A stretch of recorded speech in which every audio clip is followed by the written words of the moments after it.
నీవు ఆయనతో ఉండకుండా, ఆయనతో గడపకుండా, ఆయన మందిరములో ఉండకుండా, ఆయన గుడారములో ఉండకుండా, కుటుంబ ప్రార్థనలో ఉండకుండా, సంఘ ప్రార్థనలో ఉండకుండా, వ్యక్తిగత ప్రార్థనలో ఉండకుండా, నువ్వు లోకములో ఎప్పుడు బయటనే సంచరిస్తూ ఉన్నట్లయితే దేవుడు నీతో పొరపాటును కూడా ఉండడు. ఒకవేళ పిలిచినా కూడా నేను రానంటాడు ఆయన. ఆయన నీతో రావాలి అంటే నువ్వు ఆయనతో ఉండాలి. ఆయన సన్నిధి నీతో రావాలి అంటే ఆయన సన్నిధిలో నువ్వు గడపాలి. ఆయన నీ వెంట దేవదూతలు రావాలంటే దేవునితో నీవు ఒక గడియ, ఒక దినము, ఒక నిమిషం, ఒక గంట దేవునితో నువ్వు గడపాలి. ఒక గంట నువ్వు దేవునితో గడిపితే 23 గంటలు దేవుడు నీతో గడుపుతాడు. గట్టిగా చప్పట్లు కొట్టండి, గంభీరంగా కొట్టండి. హల్లెలూయా.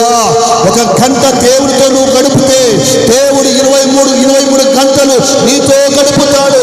ఒక రోజు నువ్వు దేవుడితో గడిపితే 364 రోజులు దేవుడు నీతో గడుపుతాడు. ఒక ఆదివారం దేవుడితో నువ్వు గడిపితే ఆదివారం నుండి మరలా ఆదివారం వరకు దేవుడు నీతో ఉంటాడు. మనకు అర్థం కావటం లేదు. మందిరానికి వస్తే కూలి అవుతుంది, మందిరానికి వచ్చే చుట్టాలు అలుగుతారు.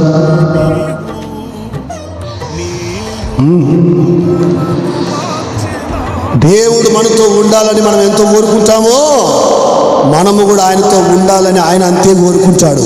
చప్పట్లు కొట్టండి. హల్లెలూయా, హల్లెలూయా.